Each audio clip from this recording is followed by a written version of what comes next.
This is how you choke-proof your wrestling. This time of year, your heads are spinning from all the random advice, coaching tips, and the you got to do this, you need to do that. How about this? Forget all of that advice, and just because you want to win very badly does not mean that you should be desperate and take advice from everyone. You should not be too coachable. Most people are offering advice based on their emotion and nervous energy and not expertise. Many, even though they mean well, have not had a tremendous amount of success in wrestling themselves, but are at times offering poor advice, even though they're well-intentioned. Here's our good advice that has worked. We just had 24% of the state finalists in the state of Missouri had at least one Purler Wrestling Academy student in that weight class. And we have 4 classes in Missouri, so that's quite a large number. I would definitely focus on this. Wrestle smart, wrestle tough, wrestle simple.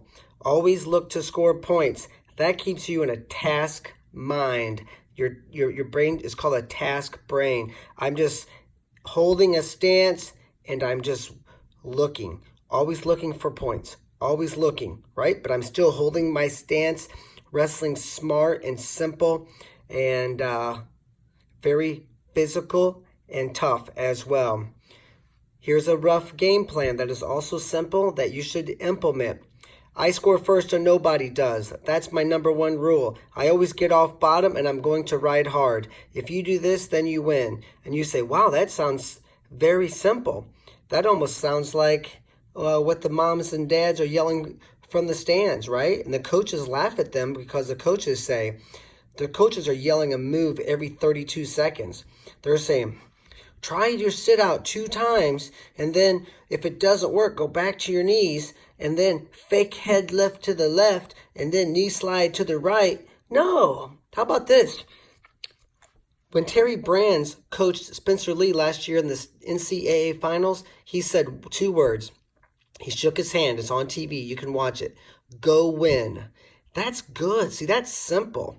Sure, in practice, we want to get very scientific. But in a match, we don't want to be scientific. In a match, we want to be simple. I'm going to ride you. I'm going to get off bottom, and I'm going to get your legs. That should be the thoughts. And you also understand if my opponent does a better job of this than I do, then I lose. It's okay to, if I hit the ball more than you and throw you out more than me, my baseball team is the world champions. If you hit the ball more than me and you throw us out more than we do you, then you guys are the world champions. This is simple, right? And we have to keep these thoughts very simple about wrestling. That way it keeps the anxiety out of it. And too often we go out there with our minds all flustered and clogged up with thoughts and coaching advice and tips. And watch out for this, watch out for that. And you need to do this and you need to do that. And every mom, dad, coach, teammate, dad of a teammate, somebody who coached back in the 60s, they're all crawling out of the woodworks to coach you when you get very good and you're approaching a very difficult match. They didn't give a crap about you 2 years ago, but now that you become elite and now that you have a big match, everyone wants to throw their advice at you.